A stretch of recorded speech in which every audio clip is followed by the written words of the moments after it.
आप सभी छात्रों का कक्षा 12 की भौतिक विज्ञान की ई क्लास में स्वागत है। आप सभी छात्रों को कक्षा 11 उत्तीर्ण करने की बधाई है।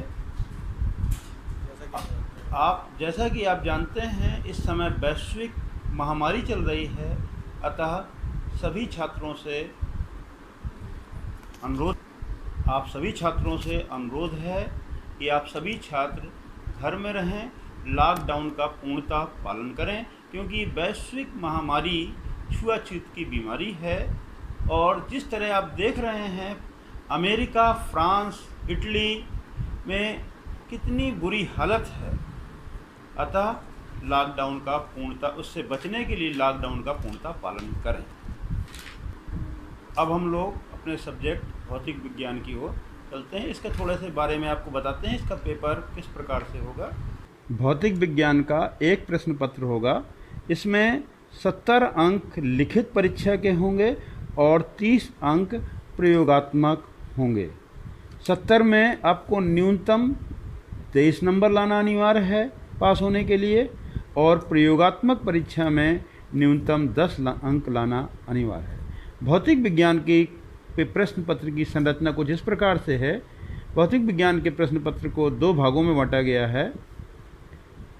प्रथम खंड, जिसके अंतर्गत स्थिर विद्युत की जो 8 नंबर की है, धारा विद्युत 7 नंबर की है, धारा का चुंबकीय प्रभाव तथा चुंबकत्व 8 नंबर का है, वैद्युत चुंबकीय प्रेरण तथा प्रत्यावर्ती धारा 8 नंबर की है, और वैद्युत चुंबकीय तरंगें 4 नंबर की हैं। इस प्रकार से खंड का से आपको 35 नंबर के पूछा जाएगा।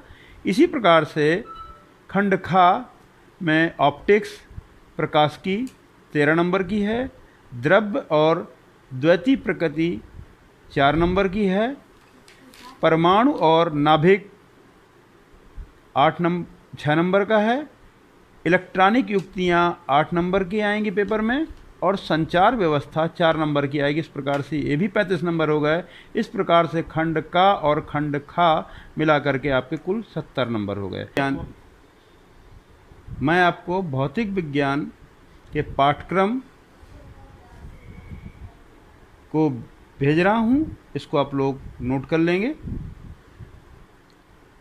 अब हम लोग सबसे पहले प्रथम इकाई स्थिर विद्युत की का अध्ययन करेंगे। इसमें हम ये जानना चाहते हैं, सबसे पहले जब भी हम अध्ययन करते हैं तो किसी पाठ का जो हेडिंग दी गई है, मतलब यूनिट का नाम है, उसके बारे में सबसे पहले जानकारी करेंगे। What is electrostatics? इलेक्ट्रोस्टैटिक्स क्या है? भौतिक विज्ञान की वह शाखा जिसके अंतर्गत विरामावस्था में रहने वाले आवेश से आवेशित वस्तुओं के गुणों का अध्ययन किया जाता है, स्थिर विद्युत विज्ञान कहलाता है। जब आवेश स्थिर होता है तो वह केवल वैद्युत क्षेत्र उत्पन्न करता है, और जब आवेश गतिशील होता है तो वह वैद्युत एवं चुंबकीय क्षेत्र उत्पन्न करता है। इसके बारे में, गतिशील आवेश के बारे में हम आगे की यूनिट में पढ़ेंगे।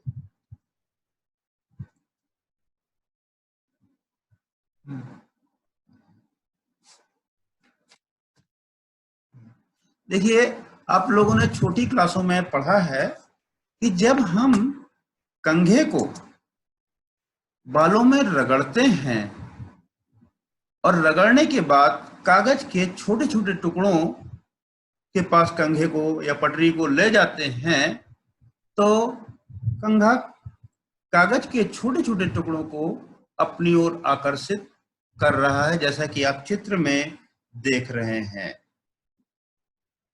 विद्युत उस अज्ञात शक्ति का नाम है जिसके कारण किसी वस्तु के अत्यंत हल्के पदार्थों को आकर्षित करने का गुण आ जाता है।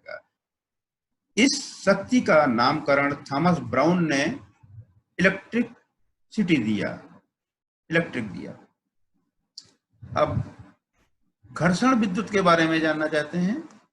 घर्षण विद्युत क्या है?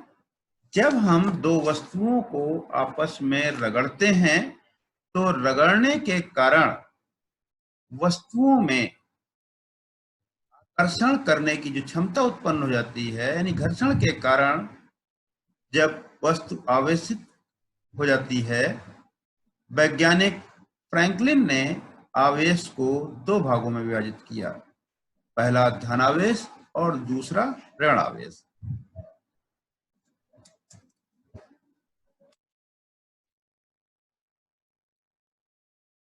आगे आते हैं इलेक्ट्रॉन सिद्धांत के आधार पर विद्युतीकरण की व्याख्या। हम सभी जानते हैं प्रत्येक पदार्थ परमाणुओं से मिलकर के बना है। परमाणु के मुख्यतः दो भाग होते हैं, पहला नाभिक, दूसरा इलेक्ट्रॉन नाभिक के पड़ता घूमने वाला इलेक्ट्रॉन। नाभिक जिसमें प्रोटॉन तथा न्यूट्रॉन रहते हैं, इस भाग को नाभिक कहते हैं और इन कणों को न्यूक्लियन कहते हैं। आप सभी जानते हैं कि प्रोटॉन धनावेशित होता है और न्यूट्रॉन उदासीन होता है, अतः नाभिक के अंदर प्रोटॉनों के धन आवेशित होने के कारण नाभिक धनावेशित होगा। अब चित्र में आप लोग देख रहे हैं, जो बीच का भाग दिखाई दे रहा है उसमें प्रोटॉन और न्यूट्रॉन दिखाए गए हैं, ये धनावेशित है और नाभिक के चारों ओर विभिन्न कक्षाओं में इलेक्ट्रॉन घूम रहे हैं। सामान्य रूप से प्रत्येक परमाणु उदासीन होता है, अर्थात उसमें इलेक्ट्रॉनों की संख्या और प्रोटॉनों की संख्या बराबर होती है। जब वस्तु में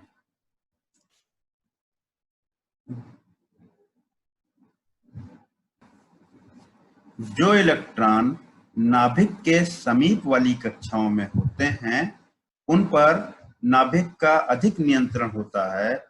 इन इलेक्ट्रॉनों को बद्ध इलेक्ट्रॉन कहते हैं। इन इलेक्ट्रॉनों को आसानी से अलग नहीं किया जा सकता है।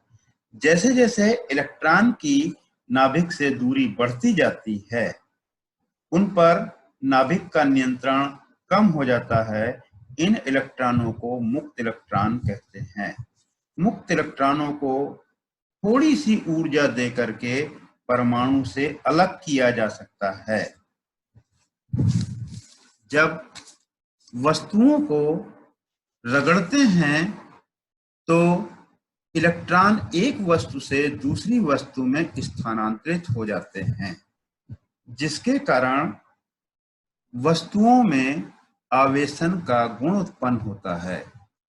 वस्तु में इलेक्ट्रॉन की अधिकता हो जाती है, उस वस्तु पर ऋण आवेश उत्पन्न हो जाता है और जिस वस्तु पर इलेक्ट्रॉन की कमी होती है, उस वस्तु पर धन आवेश उत्पन्न हो जाता है।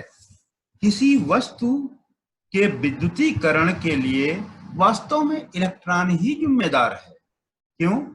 क्योंकि प्रोटॉन जो होता है वो नाभिक में होता है और नाभिक से प्रोटॉन को निकालने के लिए बहुत अधिक ऊर्जा की आवश्यकता होगी, क्योंकि प्रोटॉन नाभिक के अंदर प्रबल बलों से बंधा हुआ होता है।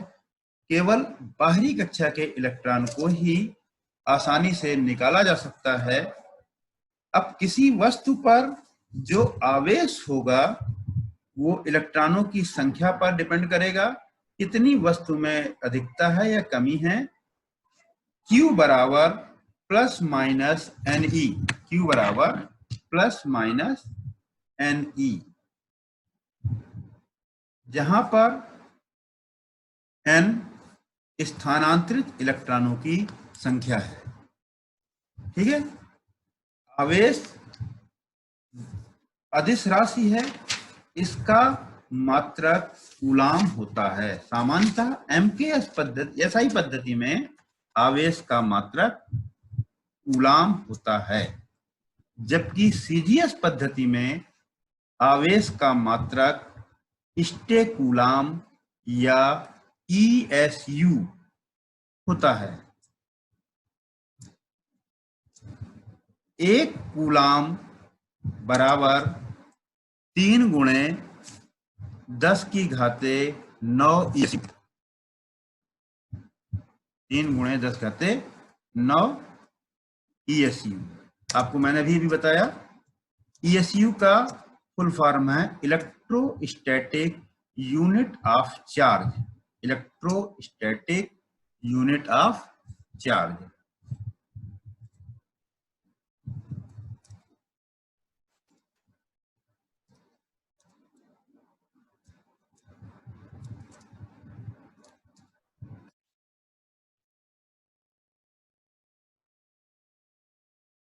आवेश का वैद्युत चुंबकीय मात्रक EMU होता है।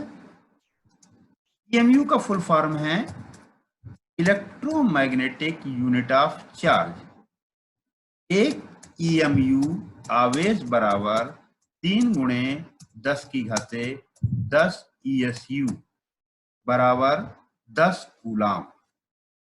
ठीक है बच्चों?